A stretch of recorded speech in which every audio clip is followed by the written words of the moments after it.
Tšau sõbrad, täna tuleb meil selline motivatsiooni leidmise video, ehk et mina tunnen siin viimased päevad, et ma olen jälle natuke rohkem motiveeritud ja ma tahan jälle liikuda eesmärgipõhiselt oma unistuste poole. Enamus suve ma lihtsalt puhkasin, ma veetsin hästi palju aega looduses, sõin maasikaid mõnusalt, olin väga palju oma koeraga koos, praegu on siis august ja ma vaikselt tunnen, et ma tahan jälle olla asjalik ja ma tunnen natuke sellist ambitsiooni ja ma mõtlesin, et me võiksime nüüd minna randa koos ja kirjutada seal oma eesmärke ülesse,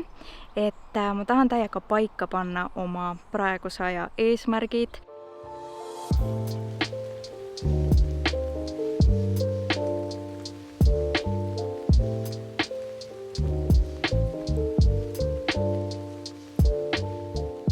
Ma olen nüüd vahepeal oma eesmärgid välja kirjutanud ja see mõjus mulle täiega hästi, mul on juba rohkem motivatsiooni siin vahepeal juurde tulnud. See on ikka nii hea, kui sul on eesmärgid kõik silme ees, sellepärast et muidu nad on mul kuidagi peas laiali, kõik mu eesmärgid, aga kui ma panen nad kirja, siis mul tekib kohe fookus ja ma võin siis teiega jagada ka oma praeguse aja eesmärke.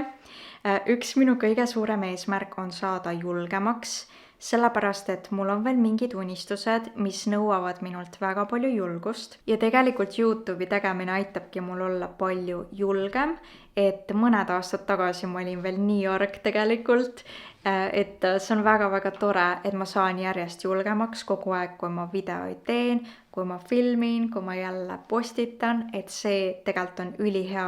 viis, kuidas mina julgemaks saan. Ja kuna minu jaoks selline rääkimine YouTube'is oli kunagi nii selline kättesaamatu unistus, et ma mõtlesin, et mina ei ole mitte kunagi nii julge, et ma saaks kuidagi ennast mugavalt tunda, kui ma räägin, kui ma jagan oma mõtteid niimoodi YouTube'is,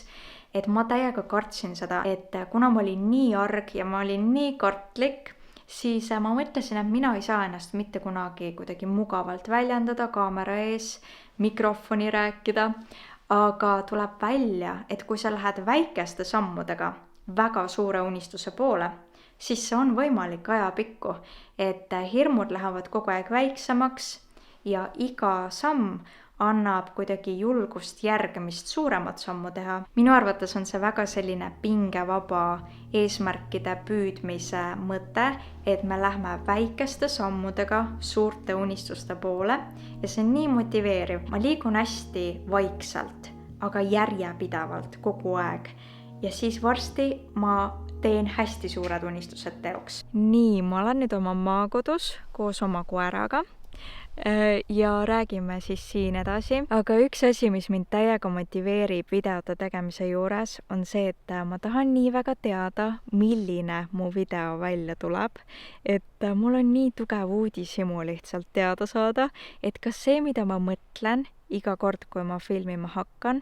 et kuidas see siis reaalsuses välja tuleb ja kas see tuleb nii välja, nagu ma seda ette kujutan. Et iga kord, kui ma filmima hakkan, siis tegelikult ma enam-vähem ikkagi kujutan ette juba oma videot, et millised värvid seal umbes võiksid olla, milline muusika seal taustal on, milline rütm on sellel videol, mis teemad seal on.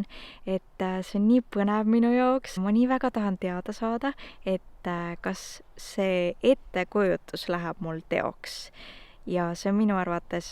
loomingulise töö juures või loomingulise tegevuse juures üks kõige põnevamaid asju üldse, et see uudishimu teada saada, kas asi tuleb nii välja, nagu sa ette kujutad. Aga võib-olla on sul ka olnud niimoodi, et sul on mingi eesmärk ja unistus ja sa nii väga tahad teada, kuidas see sul välja tuleb. Et see on täiega motiveeriv tegelikult. Aga huvitav fakt ka minu kohta, et mina olen jääratähtkujust ja ma olen tegelikult väga jäärapäine oma eesmärkide osas, et kui ma midagi juba ette võtan, siis ma tegutsen nii kaua selle eesmärgi suunas, kuni mul saab see täiega teoks. Ma lihtsalt ei anna enne alla, kui mu unistused täituvad, et ja ma olen väga jäärapäine inimene ja jääratähtkujust, aga muidugi jäärapäisus võib olla igasugustel tähtkujudel on ju, et see ei ole ainult jäärade teema, aga lihtsalt mul on see kindlalt olemas, aga ma arvan tegelikult, et jäärapäisus on päris lahe omadus, kui sa püüad oma unistusi, sellepärast et sellisel juhul me lihtsalt ei anna alla, enne kui need unistused täituvad.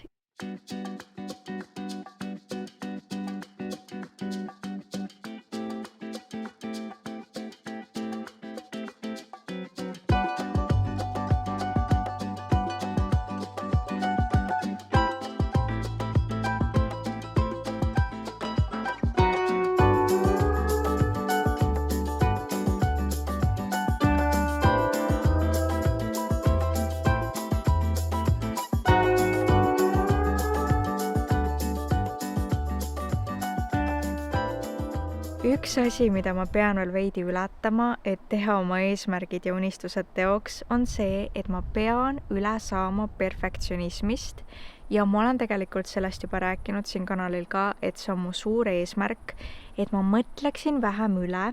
ja et ükski minu idee ei jääks selle taha, et ma olen liiga perfektsionist. Aga õnneks viimasel ajal ma olen kõik oma ideed ikkagi ära teinud ja ma mõtlen juba palju vähem üle ja ma annan endale kuidagi rohkem võimalusi, et isegi kui asi ei ole perfektne, siis ma võin ju ikkagi proovida. Ma ei saa sellest nagu täielikult üle, aga õnneks ma ikkagi tegutsen ja toimetan, et selle taha mul midagi enam ei jää.